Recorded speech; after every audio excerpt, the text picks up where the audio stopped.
Assalamualaikum warahmatullahi wabarakatuh. Perkenalkan, nama saya Adinda dari Komunikasi Penyiaran Islam kelas 2A dengan NIM 1200505.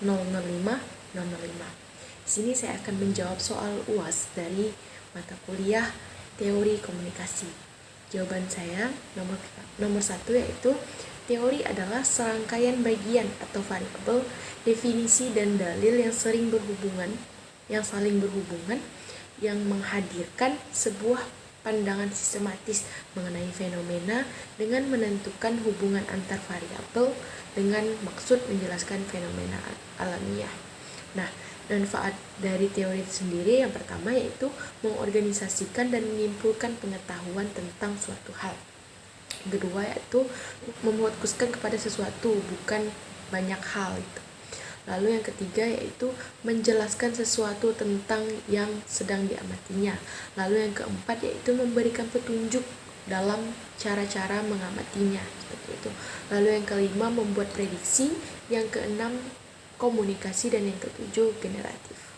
Baiklah, selanjutnya nomor 2 yaitu maksudnya adalah ketika suatu hubungan itu berlangsung secara bertahap, teratur, dan sistematis yang pada dasarnya dari sifat mendasar hingga ke tingkat yang lebih akrab. Nah, lalu dianggap bermanfaat juga, maka hubungan ini akan tetap bertahan atau akan tetap berlanjut. Namun ketika memang dari individunya masing-masing merasa hubungan ini tidak bermanfaat, maka hubungan ini tidak dilanjutkan atau diputuskan. Nah, sebagai contoh, saya berikan contoh ketika dua orang itu pertama kali ya saling bertemu. Nah, di situ mereka akan terjadi pertukaran informasi impersonal yang mana itu meliputi kayak nama, lalu pekerjaan, lalu asal tinggal gitu kan, dan usia dan lain-lain. Intinya informasi awal gitu.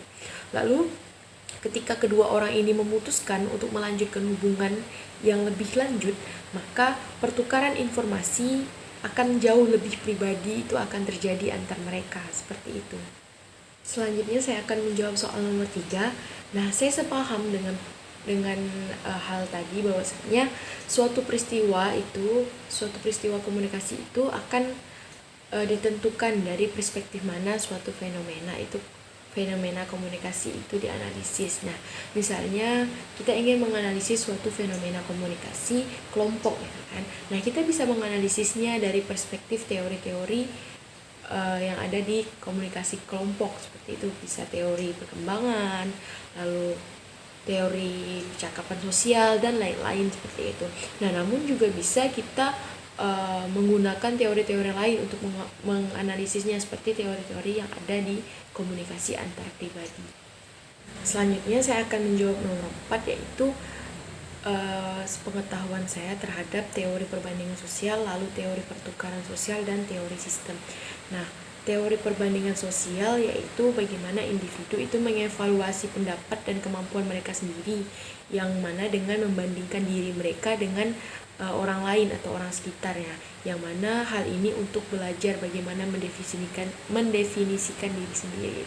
Lalu teori pertukaran sosial yaitu adalah teori seperti satu interaksi dagang, yang mana di sini terjadi pertukaran, yaitu orang berhubungan dengan orang lain karena mengharapkan sesuatu yang memenuhi kebutuhannya. Ibaratnya kita mengharapkan suatu imbalan atau balasan ya, seperti itu.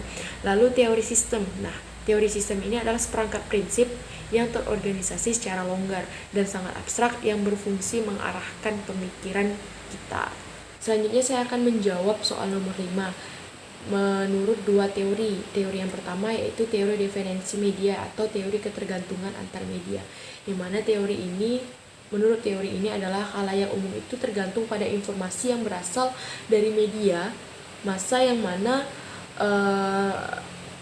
media massa tersebut itu memenuhi kebutuhan dari khalayak umum tersebut. Nah, serta mencapai tujuan tertentu dari proses konsumsi media massa. Teori selanjutnya yaitu teori hypodermic needle. Nah, menurut teori ini bahwa pengelola media itu lebih pintar daripada audiens. Nah, sehingga audiens itu dapat ditundukkan dan dibentuk sedemikian rupa, yang mana akibatnya audiens dikelabuhi oleh media massa atau dikelabuhi dengan siaran. Selanjutnya saya akan menjawab soal nomor 6, yaitu setiap orang atau kita ketika berinteraksi dengan orang asing maka pasti akan mengalami rasa kecemasan dan ketidakpastian. Nah, sebagai contoh seperti ini. Ketika ada mahasiswa, contohnya itu mahasiswa perantau gitu ya, mahasiswa perantau berinteraksi dengan orang lain yang mana mahasiswa perantau ini belum mengenal orang-orang tersebut kan, orang-orang di lingkungan barunya. Nah, maka mahasiswa perantau ini pasti akan mengalami kecemasan dan ketidakpastian. Nah, kecemasan yang dirasakan oleh mahasiswa perantau ini sendiri itu bisa saja kayak disebabkan oleh perbedaan bahasa antar lingkungannya, lalu kebiasaan dan gaya hidup yang baru gitu kan. Nah, makanya di situ mahasiswa perantau ini merasakan kecemasan, lalu kayak ketidakpastian gitu kan. Nah, ketidakpastian sendiri ini itu disebabkan oleh kurangnya informasi yang dimiliki si mahasiswa perantau tersebut terhadap lingkungan baru yang akan ditujunya. Makanya di situ ketika dia kurang akan informasi dari lingkungan baru yang tersebut, maka disitulah dia akan merasakan ketidakpastiannya. Mungkin hanya ini yang dapat saya sampaikan, lebih dan kurangnya saya mohon maaf. Saya akhiri, billahi taufiq wal hidayah. Wassalamualaikum warahmatullahi wabarakatuh.